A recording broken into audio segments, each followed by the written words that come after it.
Well met, lords and ladies, Jacob Butter speaking, and a warm welcome to this week's Walking Wednesday. Except that it's not warm in the slightest. I'm very cold right now. Yes, I was just talking to a friend about the fact that I can stay warm, but my hands are freezing off. The Zane hoodie can only do so much, let me tell you. In fact, I've said that before, so I'm not going to repeat myself. Okay, I'm also clutching a play in my hand. I'll explain that one in a moment, because there's a lot that happened this week. But first of all, I guess to go through the motions of what happened this week.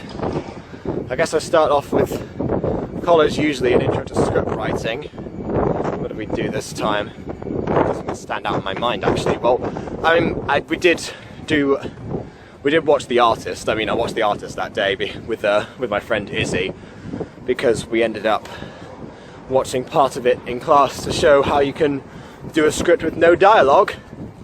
And that's what we did. Oh yeah, that's right. Into the script writing, I ended up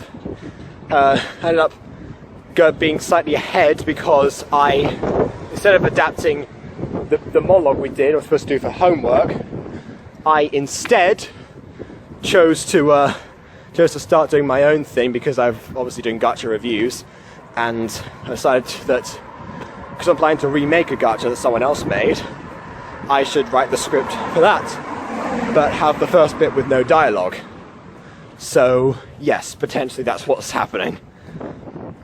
So I was killing two birds with one stone, essentially. I could just add the dialogue for the actual gacha and be ready to go. And it works as a visual story, I must say. So yeah. And around that same time I started doing, speaking of gacha, I was doing voice acting auditions. I mean, obviously you've seen those. A lot of the stuff that I posted this week was me doing certain voice acting auditions. I haven't finished them yet.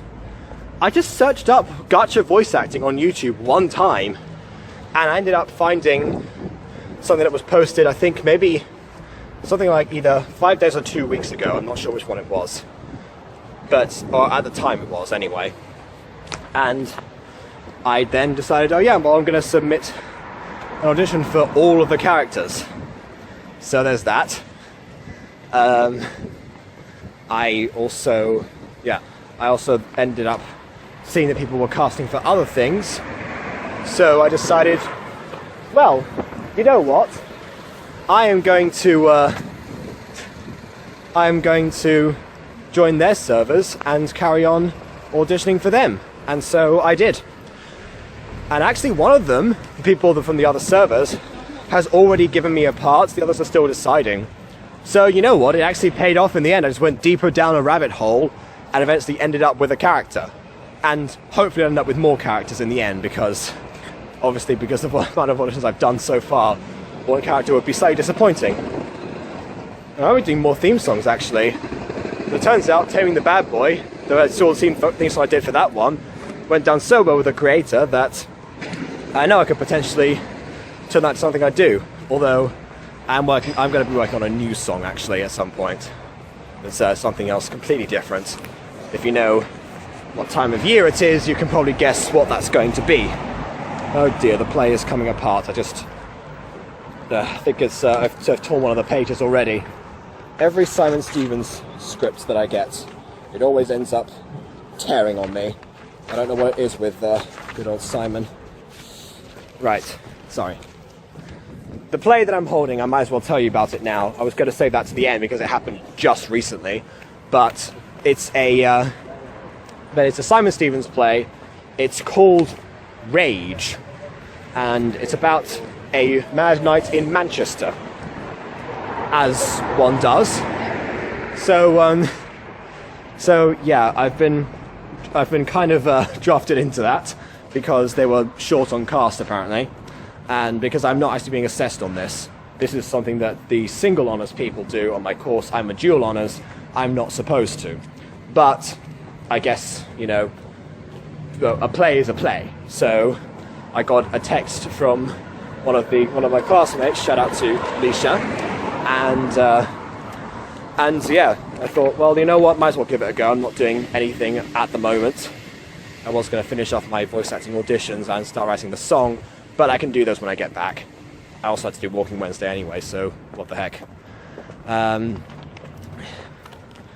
so as it turns out, there are two characters that the casting director had in mind for me, and I do like them both. Like, one of them does have a few too many, well, one of them has swear words. I was going to say too many swear words, but the fact there are any at all means that it's very bad for me, because honestly, people don't know this, but last time I accidentally dropped an F-bomb, I felt incredibly sick to my stomach for about 2 weeks. It sounds pathetic, and it is. Speaking of sounds, every single week there's always something in the background that makes it so I have to speak way louder just to be heard over the background noise. And I keep trying to find quiet areas, but no, that's not how that works apparently. That's just the way of the world. It's following me. Right. Come on, I'm gonna keep trying and go. Yeah, so it's like when it actually helps me having limited casting sometimes, because it's like being a vegetarian and choosing from a menu. You have limited options already, but it means you take less time choosing things, and that a lot of the other results are more tailored to you. Unless you're in Spain, because you just get a bunch of salads there, really. And tortilla de patatas, but tortilla de patatas is brilliant, so it doesn't matter. You can just have it over and over again. There's a puddle. Hup. There's a massive puddle there, so that's why I jumped.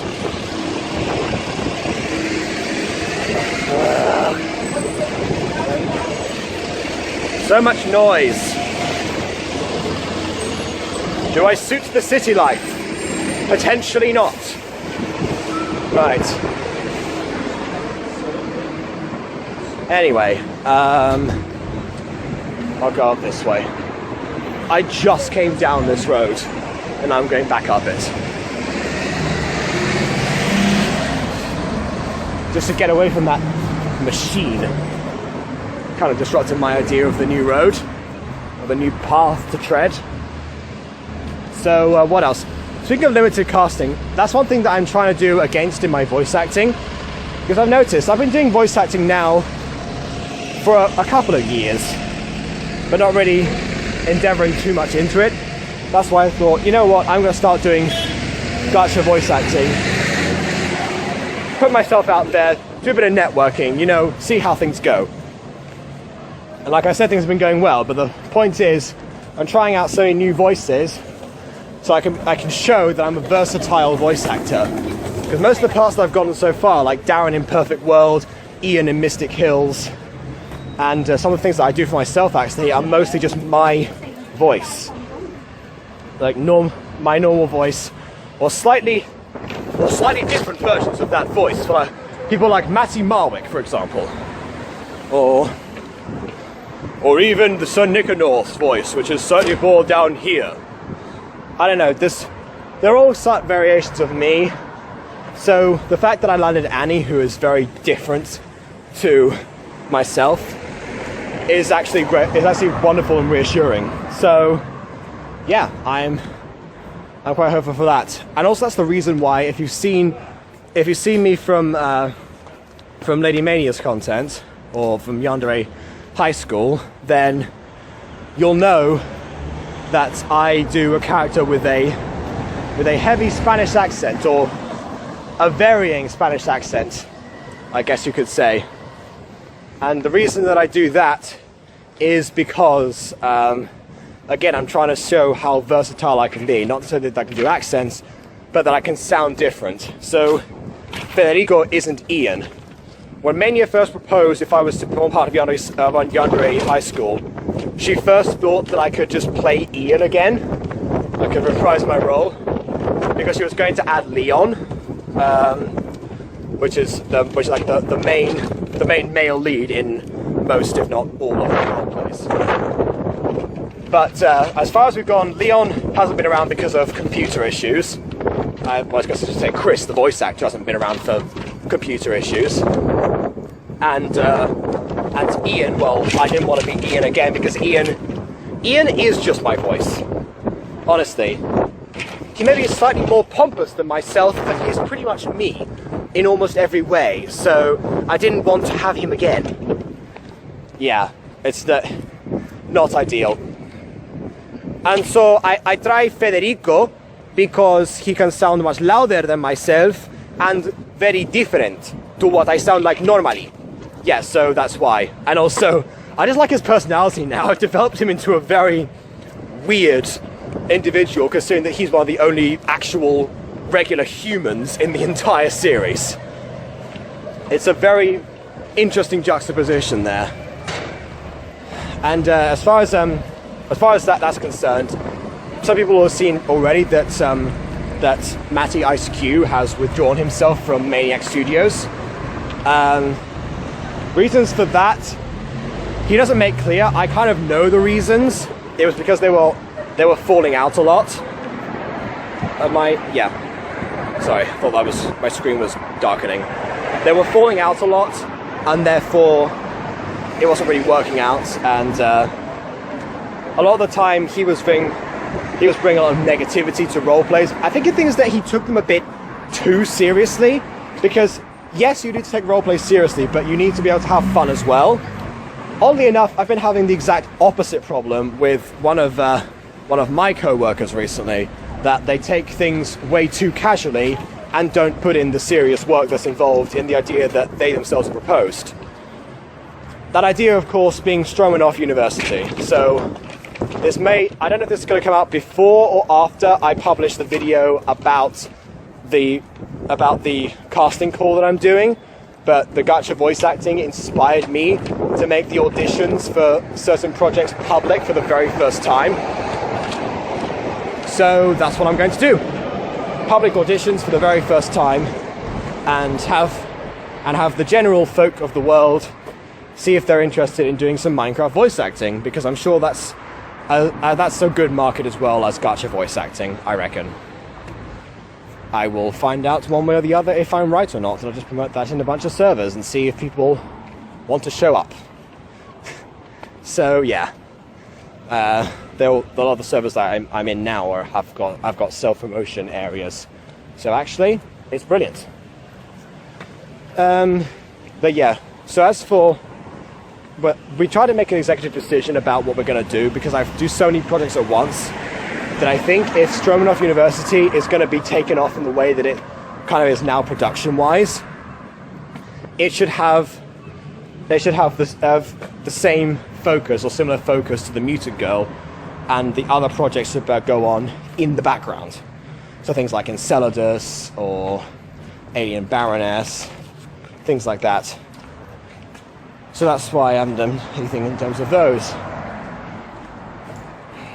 And yeah, I think that's basically what's going to happen. So Mutant Girl Season 2 and Stromanoff Season 1 are going to be the main focus from this point onwards, I think. But again, that depends if Jaden actually takes the job seriously. Because she believes in the idea, and I believe in the idea as well. But the thing is that with that idea, in order for it to succeed, the work needs to be put in the background. And every time that I am trying to work on either script, which she wanted to do, skins, which she wanted to manage, auditions, which she wanted to coordinate, every time I'm trying to help out with those, it ends up with me doing most of the work again and her getting distracted with other things. Just random stuff like listening to music or watching random YouTube videos. She's not even subtle about it, because I can hear the audio from her mic, because she's got a really good mic, so at least I've got that going for her. So that's a problem. So if that project gets taken seriously, it will do really well. If it doesn't, it will not. Simple as. You know, it can't go anywhere unless we try and actually put in the work now. And yeah, so that's again, I'm trying to form a compromise with Jaden again, because I'm going back to the days of Terminal. But anyway, that's enough from me. I've got a special treat from you now. Some people decide to tag along for the actual video. So, until next time, farewell.